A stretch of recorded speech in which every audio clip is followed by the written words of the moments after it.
भारतीय हिंदू परंपरा का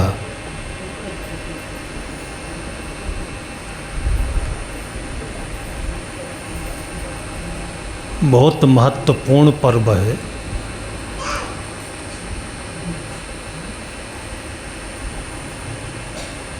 जिसको गुरु पूर्णिमा कहते हैं।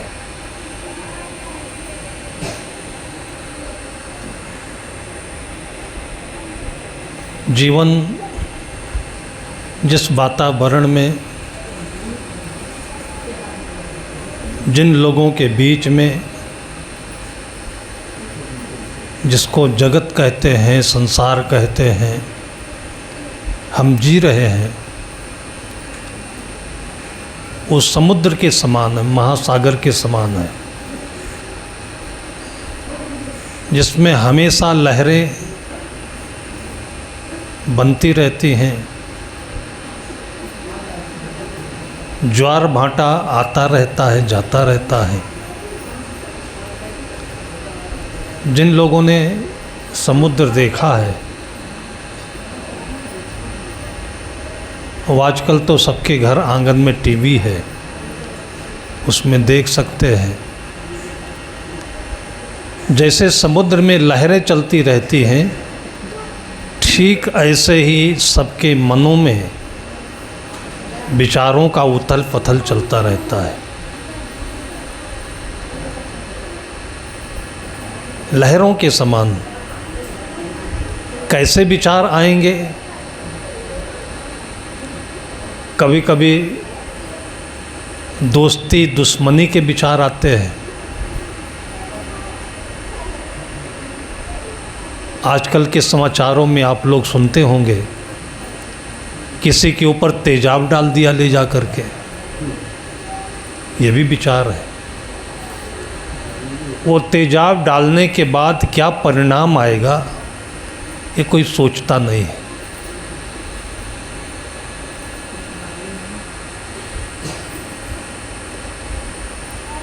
कल थाने पर किसी ने अपनी माँ को जिससे कोई झगड़ा नहीं था, दुश्मनी नहीं थी, झगड़ा दुश्मनी था अपने पट्टीदारी में बड़े भाई से, जमीन के बंटवारा का झगड़ा रहा होगा, उससे झगड़ा था। लेकिन उस बंटवारे का कोई निर्णय नहीं हो रहा था, थानेदार नहीं कर रहे थे। उस गुस्से में आकर उसने अपनी माँ के ऊपर पेट्रोल डाल करके आग लगा दी, थानेदार को फंसाने के लिए। 80% माँ जल गई, शायद बाद में मर भी गई। अपनी माँ को कर दिया उसने इसे। समुद्र में जो ज्वार भाटा आता है, जो लहरें चलती हैं, वो ऐसे ही है। वही समुद्र विचारों का हमारे मनों में चलता है, इसको समझना चाहिए। हम लोग गांव के परिवेश में खेती बाड़ी और बात बतकही की दुनिया में जी रहे हैं। इसमें सत्य नहीं है, यथार्थ नहीं है, ज्ञान नहीं है, जीवन क्या है इसका कोई बोध नहीं है। तिकड़मी बातें हैं, अल्लम गल्लम, कभी हंसी, कभी झगड़ा, कभी उदासी, ये चलता रहता है। सच क्या है किसी को पता नहीं, और कोई पता करना भी नहीं चाहता है। और उसी का परिणाम है कि ये हो रहा है। समाचारों में हम लोग देखते हैं तो ऐसा लगता है कि हमारे घर नहीं हो रहा है, और कोई दिन अपने घर भी हो जाता है। सद्गुरु संत समझाते हैं कि मन सायर मनसा लहर, बूढ़े बहुत अचेत, कहें कबीर ते बाचिए जाके हृदय विवेक। विवेक का अर्थ होता है थोड़ा सा ठहर करके, रुक करके जो मन में बातें आ रही हैं उसको देखना। कैसे देखना? जैसे आपके घर में झगड़ा नहीं हो रहा है, आपके घर के सामने झगड़ा हो रहा है, दो लोग आपस में लड़ रहे हैं, तो आपके मन में होता है कि ये सही है, ये गलत है। फिर आप कहते हैं कि ठहरो भाई, रुको, समझो। वो दोनों ठहरने का नाम नहीं लेते हैं। क्यों नहीं लेते हैं? क्योंकि उनके भीतर में आग लगी है, गति तीव्र हो गई है, और आग लगने से जैसे बाउंडर बनता है, ज्वाला लपट बनती है, बाउंडर में जैसे आदमी गिरता है, उछलता है, वेग में प्रवाहित होता है, ऐसे ही वो दूसरों से एकदम कट जाता है। लड़ने झगड़ने वाला व्यक्ति जो होता है वो दूसरों से कट जाता है। एक बार किसी घर में झगड़ा हुआ तो उसकी पत्नी ने हमको फ़ोन किया कि साहब खून ना हो जाए, थोड़ा आप समझा दीजिए। मैंने कहा लाओ, उसको बुलाओ, हमसे बात कराओ। बहुत प्रेमी आदमी हो, बहुत प्रेमी लड़का। उसकी पत्नी ने कहा साहब लाइन पर रहे, बात करो। तो हाथ से इशारा दिया होगा। इतनी सी आवाज़ मैंने सुनी कि अभी मैं बात करने के मूड में नहीं हूँ। लिया नहीं मोबाइल हमारा। जिसको गुरु मानता है, सर्वस्व निछावर कर रहा है, पैर में सिर रख देता है, उनसे भी ये कहता है कि अभी हम बात करने के मूड में नहीं है। ये आदमी की हालत है, और ये संगति का प्रभाव है। जहाँ पर हम रहते हैं उसके आसपास में सब दिया सलाई तैयार है, और आपके मन में बारूद तैयार है। तो बारूद और दिया सलाई का क्या संपर्क होता है, क्या परिणाम होता है? वही लड़ाई है, वही झगड़ा है।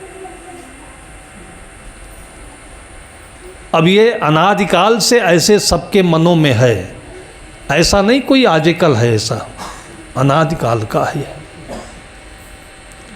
राग द्वेष हिसका पटैती, हानि लाभ मान अपमान, इसको द्वंद्व कहते हैं कि एक चीज पकड़ोगे तो दूसरा अपने आप आ जाएगा। और एक चीज क्या है? सुख है। सुख ने आपके मन को विभ्रमित कर दिया है, और उसी के परिणाम में ये सारे दुख है। सुख को आदमी समझता नहीं क्या चीज़ है। सुख दो तरीके का होता है। एक सुख तो यह है कि रूखा सूखा खाए के ठंडा पानी पियो, देख पराई चुपड़ी मत ललचावे जीव। एक सुख यह है कि भूख अच्छी लगी हो तो नमक रोटी खाओ, और एक बढ़िया घनी पेड़ की छांव में बैठ करके भजन गाओ, सत्संग करो। इसमें भी परम आनंद है, सुख है। क्या तकलीफ? स्वास्थ्य बढ़िया रहेगा। थोड़ा कमाओ, थोड़ा खाओ, सुख से जियो। संतों ने, विशेषकर सदगुरु कबीर साहब की वाणी में हम देखते हैं, ऐसी बातों पर इससे उन्होंने वचन बोले हैं। साईं इतना दीजिए जामे कुटुंब समाए, मैं भी भूखा ना रहूं साध न भूखा जाए। लेकिन आसपास में देखते हैं कि उनके घर में ये गाड़ी है, उनके घर में तो ये चीज़ है, उनके घर में ये है। ये देख देख करके आदमी के मन में सुख की कल्पनाएं थिरकने लगती हैं। ये सुख कौन है? ये सुख की कल्पना क्या है? ये सोने का हिरन है। रामायण में सोने का हिरन सुना है, जिसने सीता को दिग्भ्रमित कर दिया, विभ्रमित कर दिया। सोने का कहीं हिरन होता है? सोने का हिरन मन में आया, काल्पनिक सुख कि महल बन जाएगा, बंगले बन जाएंगे, गाड़ी मोटर आएगी। ये देखने से ही मन में काल्पनिक सुख की तस्वीर बनने लगती है और उसी के पीछे देखिए, नहीं तो 14 वर्ष का वनवास बीतता और बड़े आनंद से तपस्या के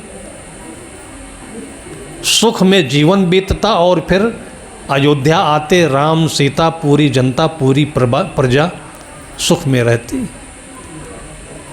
लेकिन रामायण के माध्यम से ये समझाया गया है कि जो सीता को सोने के हिरन ने भरमाया है,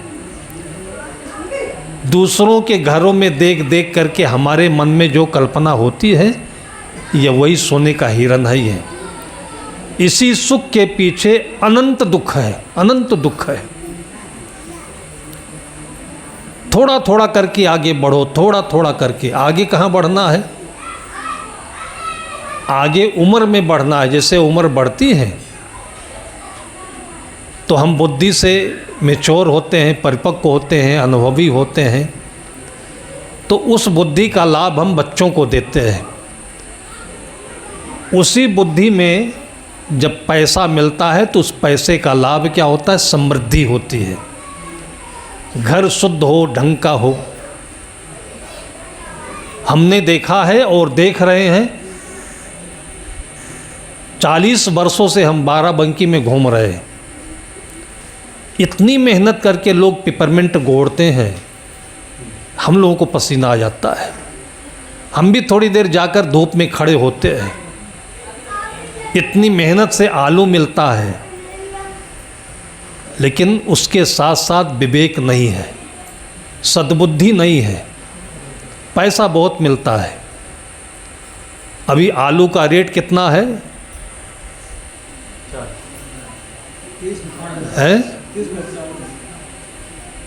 मतलब 30 रुपए किलो आलू बाजार में बिक रहा है ना। सब लोग अभी सोच रहे होंगे कि 40 में आएगा तब बेचेंगे, और देखना कल घटेगा आलू का रेट। सोचते रहना।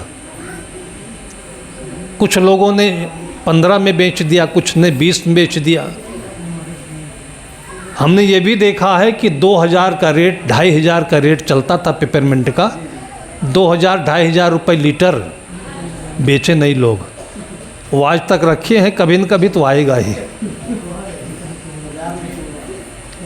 ये कौन है? ये मन है। इस सब के अंदर में समाया हुआ है। मध्य में रहना चाहिए। संत लोग उदाहरण देते हैं कि एक सर्कस वाला रहा, तो अभी बाराबंकी में सर्कस चल रहा है, बरसात में चाहे बंद हो गया हो, तो गधा रखा हुआ था। उसी गधे पर सब सामान रख करके एक गांव से दूसरे गांव, दूसरे गांव से अगले गांव जाता था, फिर वहाँ सर्कस दिखाता था। तो सर्कस में एक उसका प्ले था कि 2 बांस गाड़ के रस्सी बांध दिया था, तो उसकी जो बेटी थी उसी बांस पर चढ़ती थी और रस्सी से चलती थी। अब रस्सी पर चलना आसान काम है। लोग मेड़ पर तो चल नहीं पाते, गिर जाते हैं, हाथ गोड़ टूट जाता है। वो रस्सी पर चलती थी। हाथ में उसके बैलेंस के लिए छाता डंडा कुछ रखते हैं। तो जो उसका पिता था सर्कस दिखाने वाला, जोर जोर बोलता था, देख सावधानी से चलना, ठीक से चलना, संभल के चलना, अगर कहीं गिर गई तो गधे के साथ शादी कर दूंगा। ये बोलता था वो। जो गधा था एक दिन वहीं सर्कस से खाली हुआ तो छोड़ गया, तो चरते चरते नदी किनारे चला गया। बड़ा दुबला था। वहीं पर कहीं और से दूसरा गधा आया हुआ था, वो हिष्ट पुष्ट था। बहुत दिनों के बाद गधा गधा से मिला था। दोनों की दोस्ती हो गई। उसने कहा कि तुम बहुत दुबले दिखते हो, क्या बात है? कहा बात क्या है कि दिन भर बांधा रखता है, खाने को नहीं देता है। कहा हो कहाँ तुम? कहा सर्कस वाले के यहाँ। तो कहा तुम आज छोड़ पाए हो, वापस मत जाना। हम तो जिसके यहाँ रहते हो धोबी है, सुबह लादी लेकर के आता है, नदी के किनारे हमको हरियाली में छोड़ देता है, दिन भर मस्त घासें खाता हूँ, शाम को चला जाता हूँ, तू भी मेरे साथ रह। सोचा बेचारा, फिर मोड़ हिलाया, कहा नहीं रहूँगा। कहा क्यों? कहा बहुत बड़ी संभावना है, हमारी ज़िंदगी में बहुत बड़ा सुख आने वाला है। कहा गधा कहीं के, गधा में और क्या सुख मिलेगा? गधा किसे कहते हैं? जिसको सोचने समझने की कुछ भी अकल ना हो, उसी को तो गधा कहते हैं।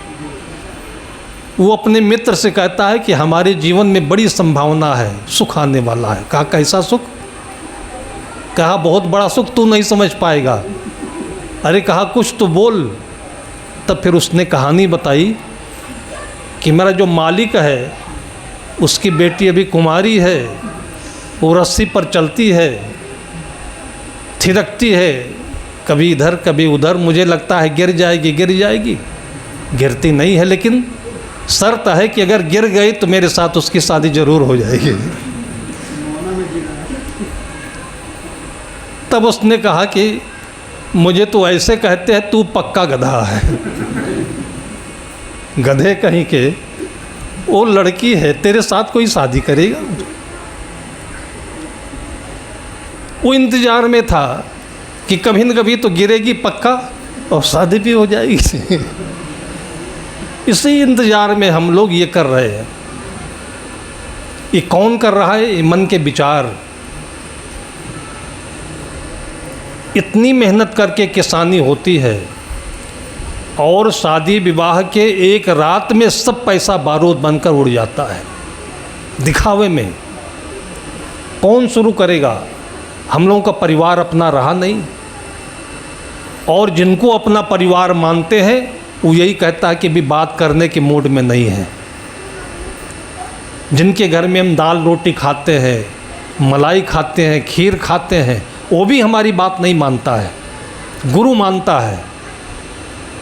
इसलिए अपने गुरुदेव जी के समाधि के समय अभी फिर नई बनने जा रही है। थोड़ा पानी जल भराव होता था, समाधि डूब जाती थी। पहले यहाँ का लेबल दूसरा था, तो उसमें एक पत्थर लगाया था कि अब तक मुझे मानते रहे, अब मेरी बातों को मानना। यही मुजापुर गांव है।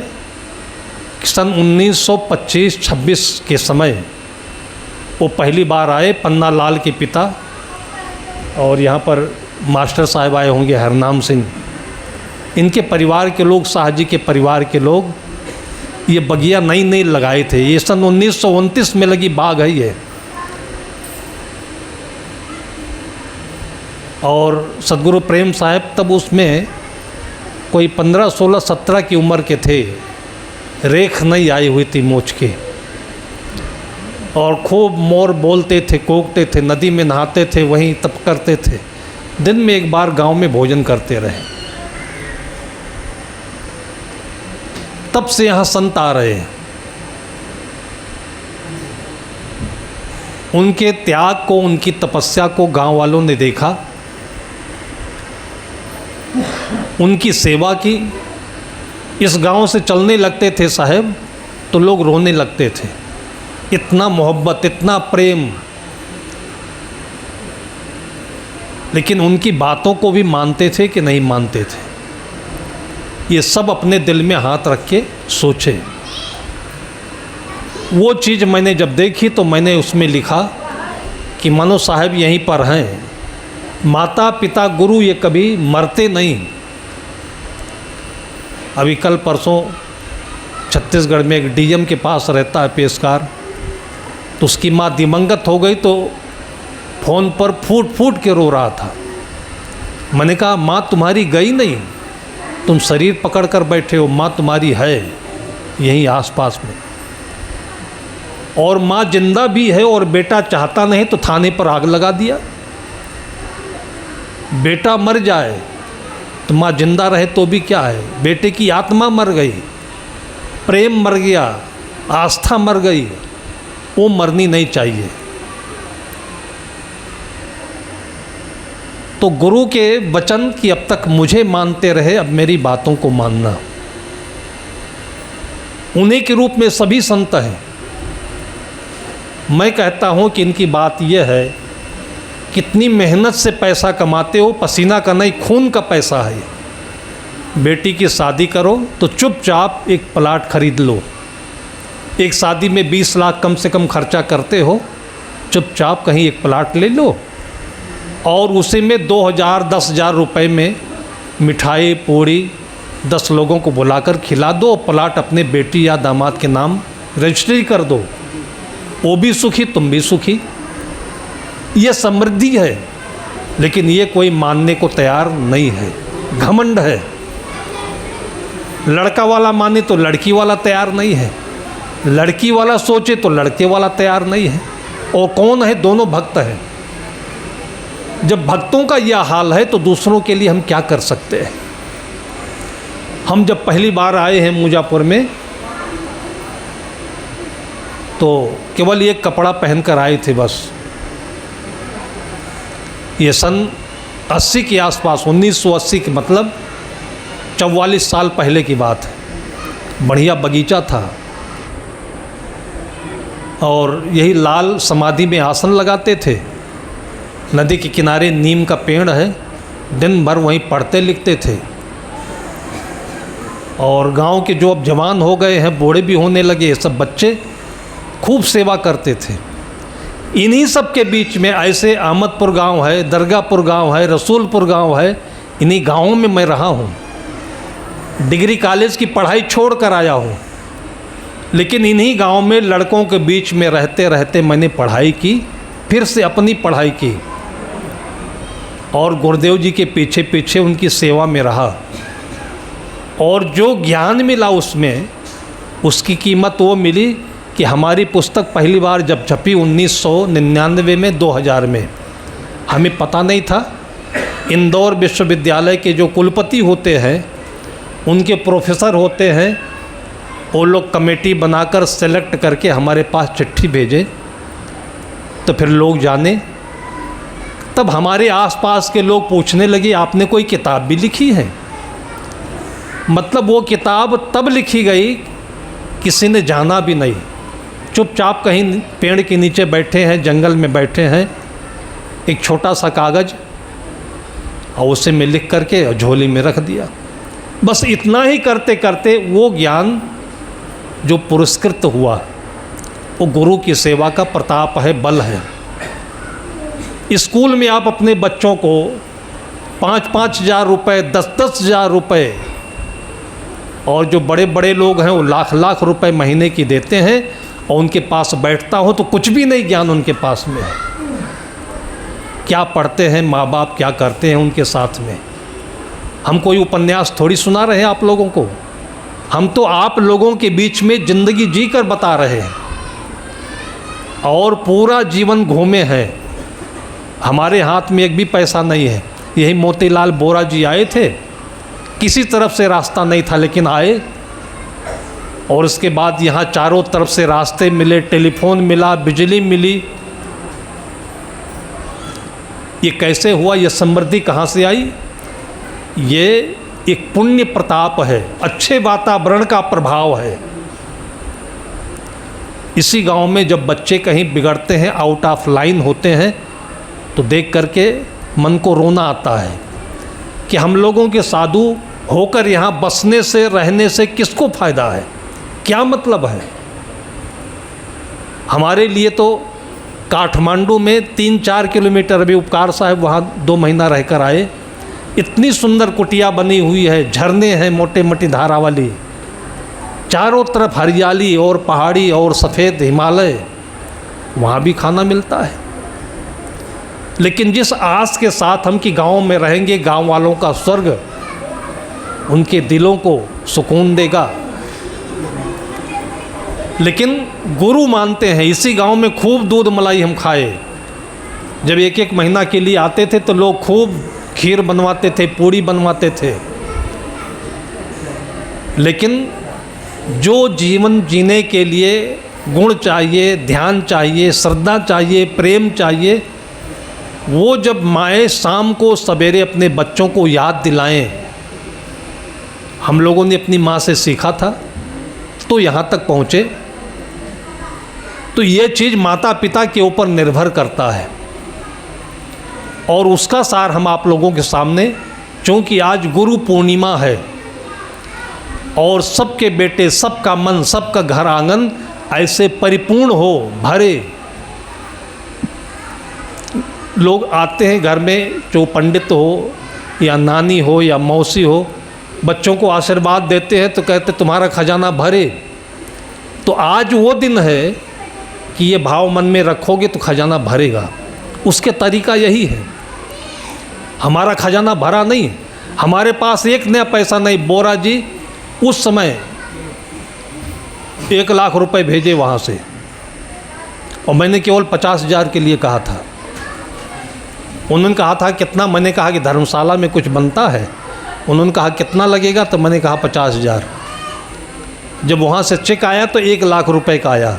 तो पन्ना लाल जी रहे तो हमको हल्ला कर रहे थे कि आप 50,000 क्यों कहे, 2 लाख कहना था, 5 लाख कहना था।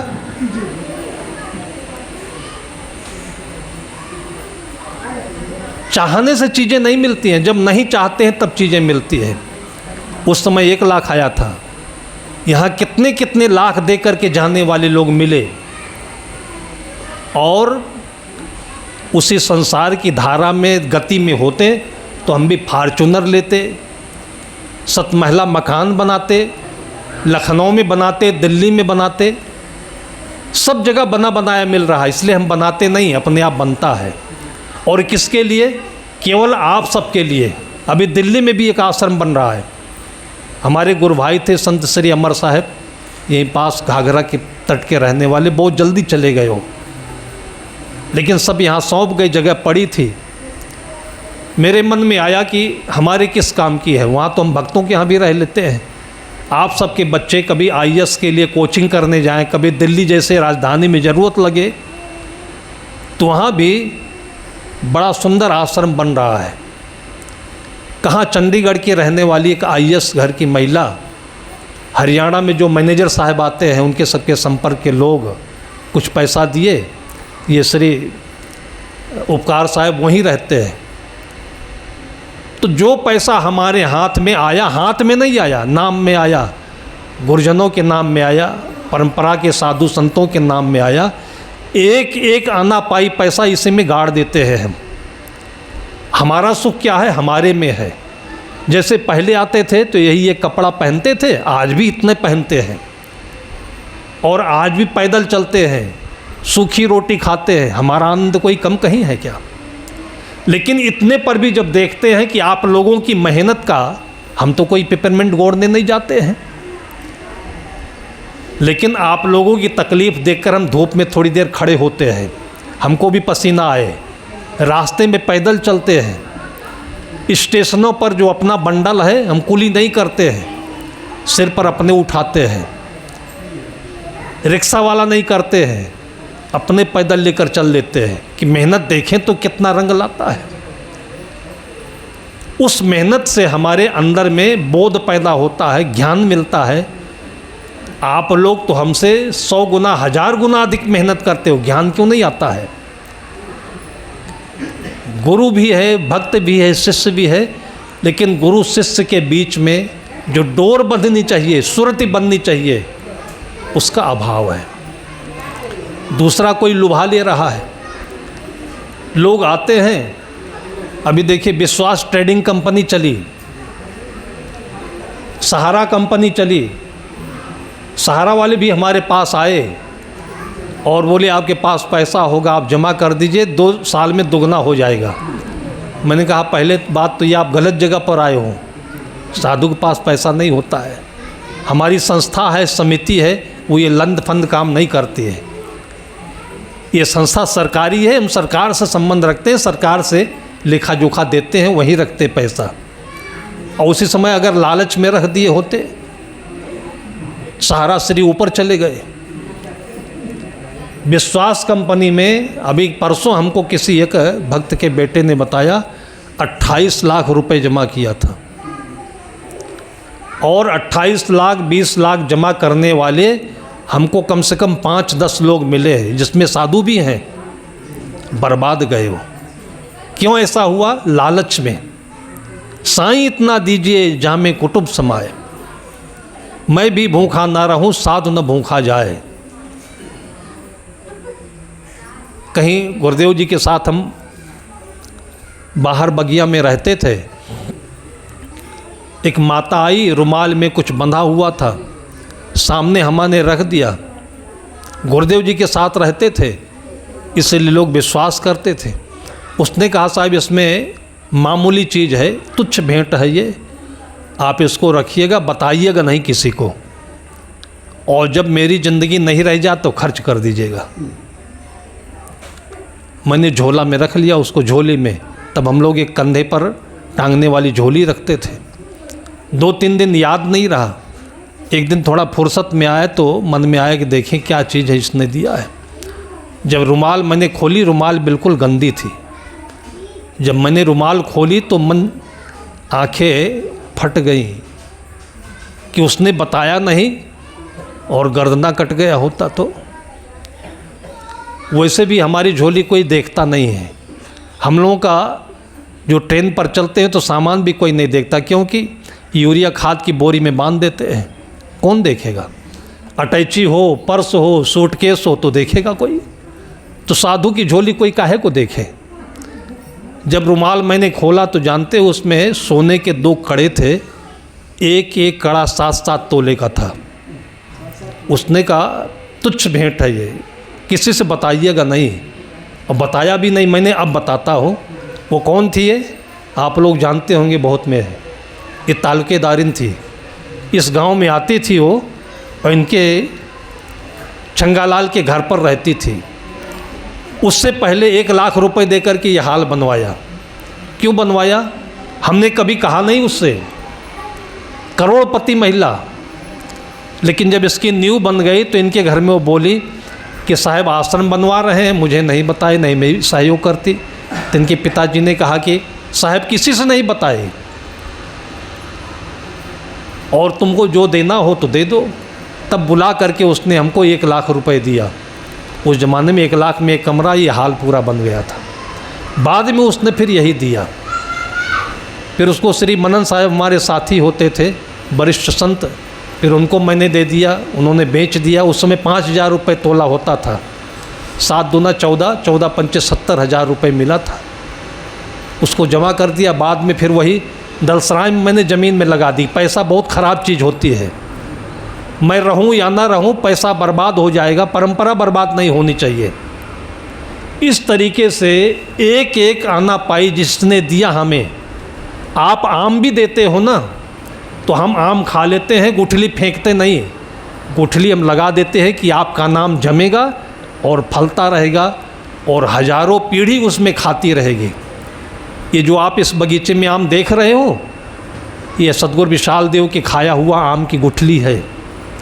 इसके पेड़ के नीचे आकर के आम उठाकर खाना, ये प्रसाद है उनका खाया हुआ। ऐसे ही हमने अपनी ज़िंदगी में जो कुछ भी आप लोगों से पाया, क्योंकि हमें तो जो देना था हमारे गुरु महाराज ने दिया, वो इतना भरा पूरा है कि अब उसमें कोई जगह नहीं है, चाहिए ही कुछ नहीं। और इसी का नाम गुरु पूर्णिमा है।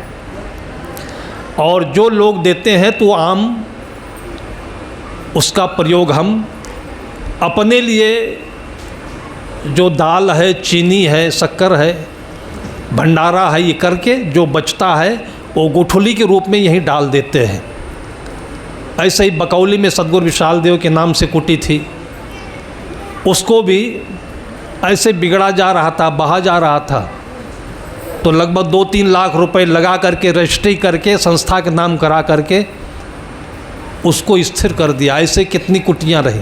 दलसराय में कुटी थी, इसलिए कि कभी भी कोई दुखी हो, कोई किसी प्रकार से मन में बेचैन हो, परेशान हो, किसी से हम बताते नहीं। एक आदमी आता है यहाँ पर और कितनी बरसों से परेशान है वो, और थोड़ा सा मन से भी दिक्कत में है। मोटरसाइकिल से आता है, चुपचाप धर्मशाला में लेटता है और प्रभात उसको भोजन करा देते हैं, नहाता धोता है, आराम करता है, फिर चला जाता है।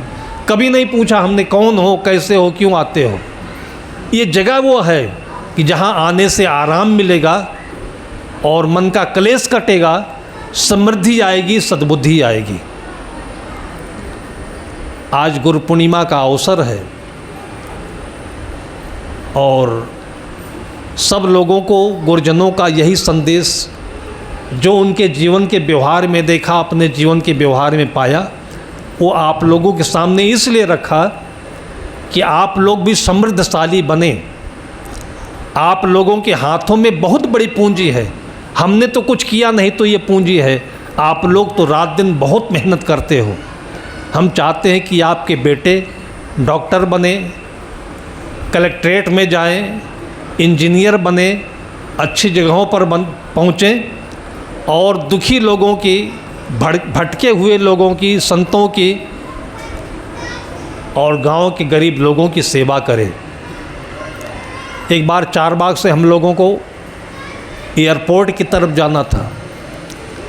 यहाँ पर आप लोगों को लगता होगा कि साधु लोग बड़े मज़े में हैं। जैसे बाहर निकलते हैं तो आप चलोगे तब पता चलेगा कि मज़ा क्या है। साथ में होता है झोला, 2-2, 3-3 गट्ठर। तो ना कोई बस वाला रोके ना कोई टेम्पू वाला रोके कि साधु ये किराया देगा और 4 गट्ठर रखेगा। ये मज़ा है बाहर का।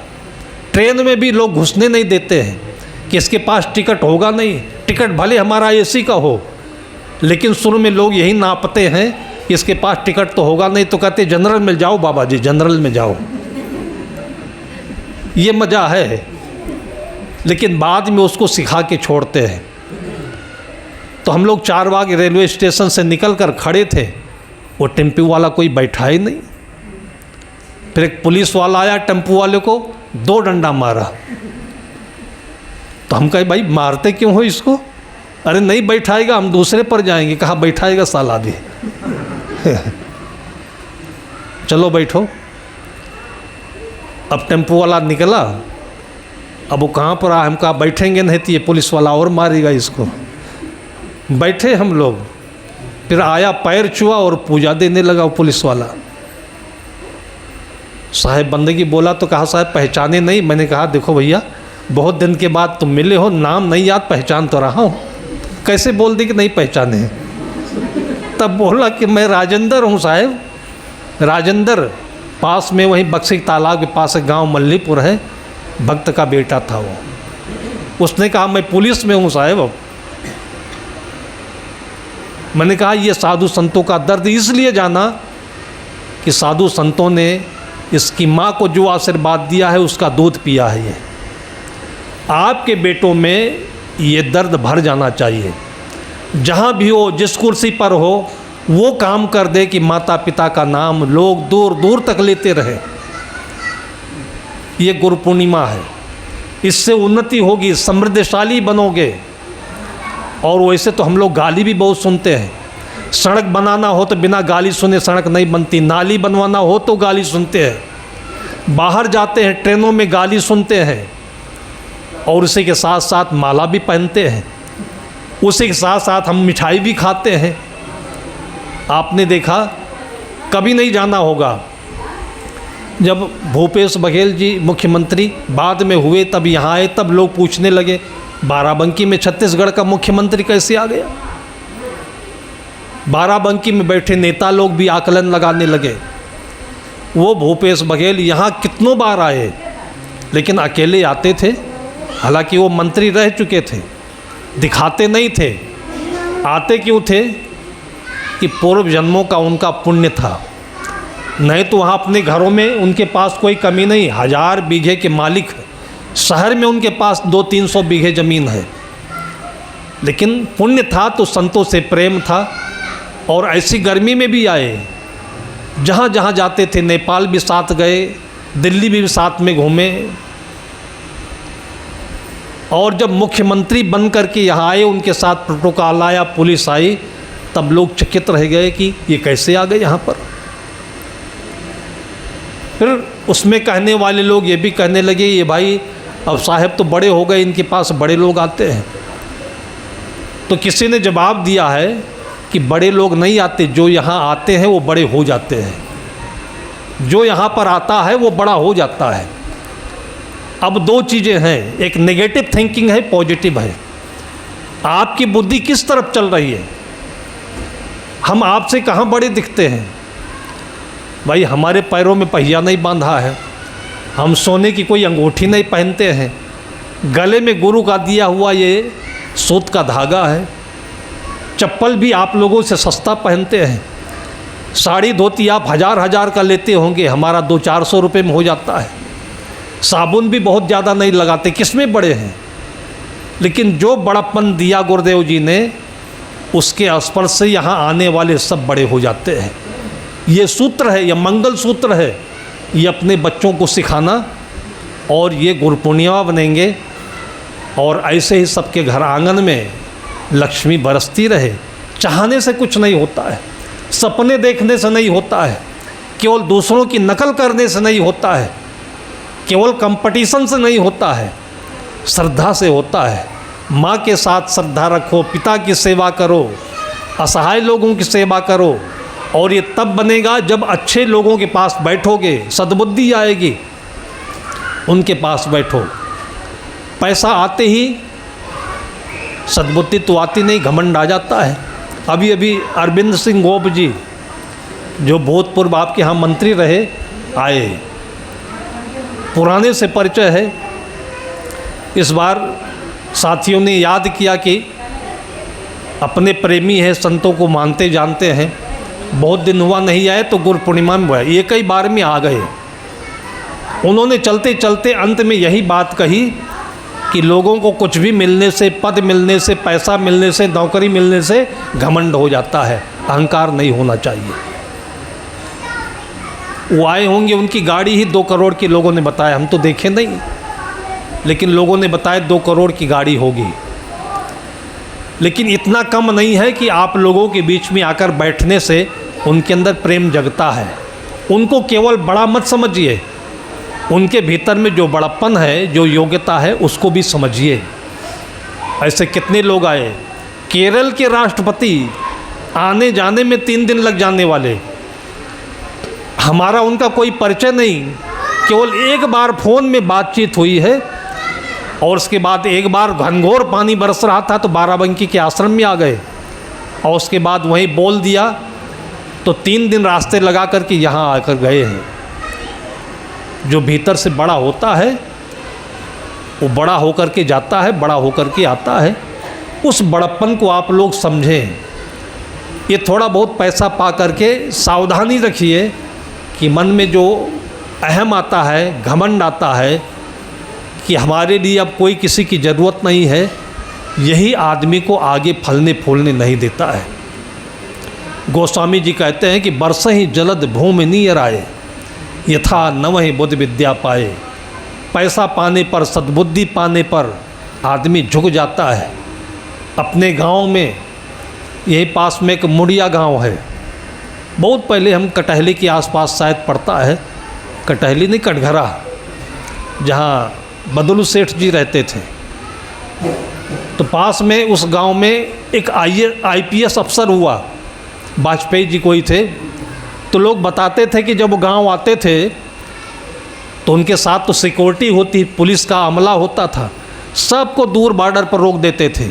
अपना पैंट और अपना ये जो स्टार ये भी उतार देते थे, केवल नाइकर और बंडी पहन करके और अंगोछा डाल करके अपने गांव के अंदर जाते थे।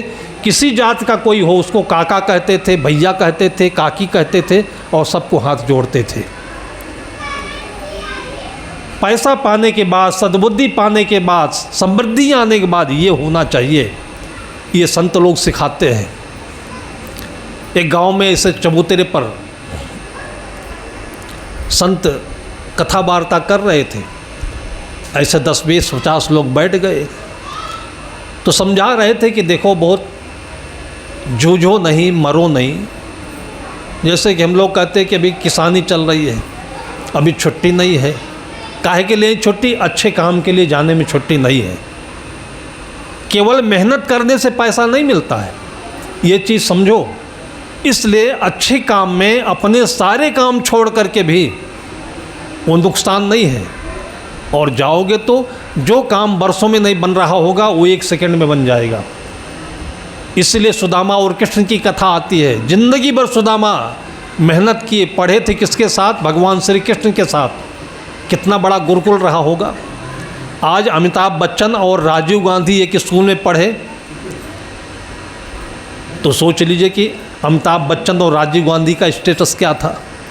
तो भगवान श्री कृष्ण के साथ, राजे महाराजों के साथ जो पढ़ा हो वो जिंदगी में दरिद्र रहे, तो उसका कारण क्या हो सकता है? कि अच्छी संगत में नहीं गए कहीं, सत्संग में नहीं गए कहीं, और जब गए अपनी पत्नी के कहने से, तो एक बार के जाने में ही उनका जो छप्पर था वो 7 महला मकान बन गया, एक बार के जाने में ही। तो जिसको ये कहते हो कि आज हम छुट्टी नहीं है, ये है वो है वो है, देखो उठ के चले गए। यहीं पर सतगुरु बैठे हैं, अहमदपुर से आए हैं, यहीं भंडारे में इनके पिता आए हुए थे। और जैसे आए, पहले 3 दिन का भंडारा होता था, लेकिन किसी की छुट्टी नहीं, तो कहते थे जैसे न्योता देना हो तो आदमी जाता, न्योता देकर चला आए। सत्यनारायण कथा हो रही, वो घर ही में शंख सुना करता है। जब 7वां शंख की आवाज़ आती है तो कहते चलो प्रसाद लेके चले आओ। ऐसा लोग करते हैं। तो तीसरे दिन की यहाँ भंडारे में लोग आते थे, वो आए जैसे तैसे कहे साहब अब तो चली, हम कहीं भंडारा तुम्हारे गुरु को आई और तुमका छुट्टी नहीं, तो अरे कहे साहब खेत में आलू पड़ा है, तुम कहीं जाओ भाई, और चले गए। उसके बाद क्या हुआ हमको क्या मालूम, लेकिन 1 बरस के बाद जब मिले, कहे साहब आपके बात नहीं माना, बड़ी मुसीबत में फंस गए। हम कहे काहे? कहे यहाँ से गए और बिंदौरा से फिर बड़ी नहर पकड़े, उधर से बैलगाड़ी आ रही थी, हमका बाएं कटक चाहिए तो दाहिने कट गए हम। मतलब बुद्धि तो यहीं से गड़बड़ रहे उनका। इतनी अच्छी जगह छोड़ करके जब जल्दीबाजी में कर रहे हैं, दाहिने तरफ कट गए, बैल भड़का इनको देख करके, मैं नहर में कूद गए। कहो बैलगाड़ी वाला उतल करके उनको नहर से खींच लिया। वो नहीं कहते रहे कि साहब झाले में जाए के रुके थे हम, फिर हमारा लाश ही घर आवत है। आप जो प्रसाद दिए रहे हो वही प्रसाद घर तक पहुंचना था, इसलिए हम बच गए, और नहीं तो ज़िंदगी हमारी शारदा नहर में पूरी हो जाती है। कभी ऐसा मत करना। कोई काम आपका जो रुका हुआ है उसकी सारी चिंता छोड़ करके जहाँ भी अच्छी संगत मिले, आशीर्वाद मिले, संतों के पास अच्छी जगह पर बैठोगे, घर में ही है, सवेरे शाम प्रार्थना में, जप में, ध्यान में बैठोगे, नहीं ज़्यादा समय है तो 1 मिनट के लिए, 5 मिनट के लिए थोड़ा शांति पाठ कर लो, तो जो कुछ काम बिगड़ा हुआ है वहीं से बनना शुरू हो जाएगा। बुद्धि अलग है, ये भौतिकता है, भौतिकवाद है। मेहनत करो तब बनेगा काम। मेहनत के पहले आदमी की बुद्धि शुद्ध होनी चाहिए, सद्बुद्धि होनी चाहिए। तो महात्मा जी यही कथा सुना रहे थे और फिर बताया उन्होंने कि तुम मेहनत करके चाहे जितने पैसे कमा लो, लेकिन तुम्हारे काम में उतना ही आएगा जितना तुम्हारे नसीब में होगा। कमाओगे तुम, ले जाएगा दूसरा कोई, पता नहीं तुम्हारी कमाई कौन खाएगा। होता भी ऐसे है। इसी गांव में हमने देखा, अब तो चले गए इसलिए नाम बता देता हूँ, नहीं तो कहना ठीक नहीं था। राम सिंह थे एक, राम सिंह, जानत उनका सब कोई। भैंसी चराव चरावत कभी आश्रम के भीतर भी आ जाता रहे, तो कहते रहे साहब नुकसान न करी, चिंता न करो, सड़क के किनारे किनारे जो घास है यही खा लेगी, भैंस लौट जाएगी, हम कहीं चरा लियो। बहुत मेहनत किए, उनके पास बहुत संपत्ति थी, काम में नहीं आया, न उनकी आया, न जो उनके साथ में रहा उनकी आया। महात्मा जी यही समझा रहे थे। तो एक लड़का रहा, नौजवान, स्कूल से आया, साइंस साइड से पढ़ता रहा होगा, तो साइंस साइड वाले की बुद्धि थोड़ा और उग्र होती है। घर में आया, बस्ता रखा, भुना हुआ चना रखा था, जेब में डाल दिया, पड़पड़ाते हुए आया, खड़ा रहा। थोड़ी देर सुना, सुनते सुनते गर्मी आई उसको। उसने कहा कि महात्मा जी, ये दिन उजेरे, लोगों की आंख में मिर्चा ना झोंको। बताओ, लोग मेहनत करके खा रहे हैं, पी रहे हैं, आनंद कर रहे हैं, आप कहते हो कि तुम्हारी कमाई तुम्हारे काम में नहीं आएगी। महात्मा ने कहा कि ये पक्की बात है, कमाओ तुम चाहे जितना कमाओ, लेकिन तुम्हारे काम में उतना ही आएगा जितना नसीब में होगा। कमाओ चाहे जितना, जैसे अडानी अंबानी है, तो अंबानी जो है, मुकेश या अनिल क्या नाम है आपको पता है, वो रोटी में घी नहीं लगाते, मूंग की दाल छौंकते नहीं, और यहाँ हाय तौबा मचाएं कि सारा दुनिया लूट के अडानी भर लिए। अरे भर लिए हैं कि भारतवर्ष की सेवा कर रहे हैं, लाखों लोगों को उन्होंने नौकरी दी है, ये आपको नहीं दिखाई पड़ता है। आपको अगर 2 लाख कोई दे दे तो काल है दारू पी के ख़त्म, काल है कोई जुआ खेल दाढ़ी। एक क्षमता ये भी है कि करोड़ों करोड़ों रुपया पा कर के भी वो मूंग की दाल बिना छौंके खा रहे हैं, रोटी सादी खा रहे हैं। तो जितना नसीब है उतना ले रहे, और लोगों को रोजगार दे रहे हैं। तो काम करो आप, लेकिन पैसे के लिए नहीं, सद्बुद्धि के लिए। लेकिन वो लड़का साइंस साइड से पढ़ा, उल्टी बुद्धि, वो महात्मा जी से लड़ पड़ा। उसने कहा हमारी कमाई हमारे काम में नहीं आएगी। कहा बेटा पक्का तो नहीं है। तब उसको उदाहरण क्या दिखाई पड़ा कि अपने पैंट की जेब से वो चने का दाना निकाला। उसने कहा कि ये मेरी कमाई है, मेरे खेत में बोया हुआ चना मैंने कमाया, और देखिए मैं खाने जा रहा हूँ। अब वो बिल्कुल एकदम डर का प्रमाण दे रहा है। और जितने श्रोता थे वो सोचे कि महात्मा जी क्या जवाब देंगे। महात्मा जी के मुख से निकला कि बेटा ये चना भी पक्का नहीं है कि तुम ही खाओगे कि कानपुर का कौवा खाएगा। उनके मुख से ऐसे निकल गया। वो और गुस्से में आ गया कि ये तो बिल्कुल बेवकूफ़ी बना रहे हैं लोग। हम चना चबा रहे हैं, हाथ में लिए हैं, और फिर भी कहता है कानपुर का कौवा खाएगा। बस वो चना का दाना जो है जोर से मारा मुख में खोल करके, जाना चाहिए था मुख में, चला गया नाक के अंदर में। वो अब बंदूक की गोली जैसे उसमें स्पीड थी दाने में, और वहाँ जाकर के वो चने का दाना अटका जहाँ श्वास नली आहार नली का जॉइंट होता है। अब सांस रुकी, वो फट से गिरा, जैसे मिर्गी आती है, गिरा एकदम से, छटपटाने लगा। लोग भगदड़ मच गई।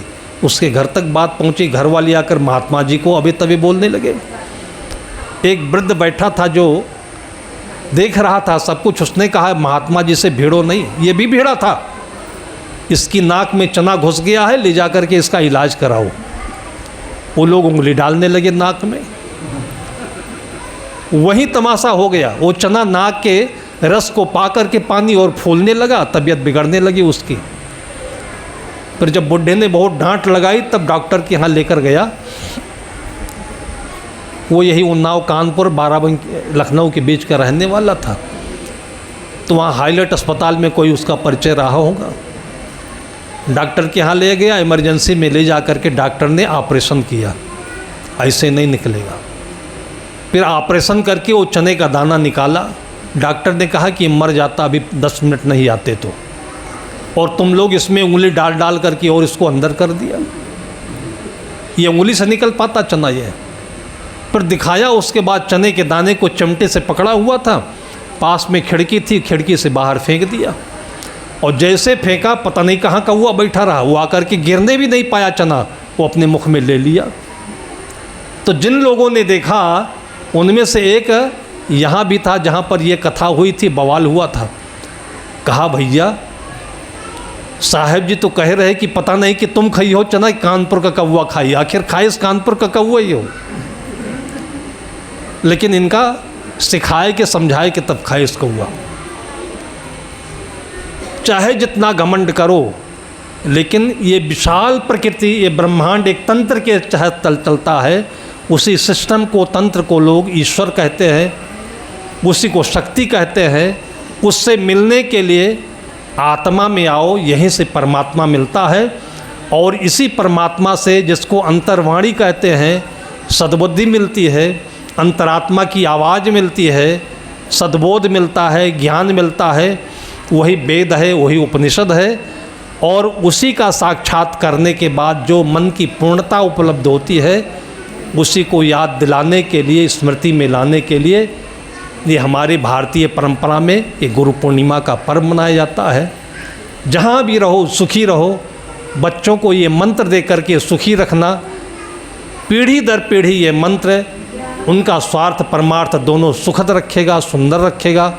संत महापुरुषों की कृपा सबके घर आंगन में बरसती रहे। गुरु पूर्णिमा सबके मनों को सुख आनंद से परिपूर्ण रखे। इन्हीं शुभकामनाओं के साथ में आज गुरु पूर्णिमा के इस पर्व पर आप लोगों को बहुत बहुत बधाई और आशीर्वाद देते हुए अपनी वाणी को विराम देते हैं।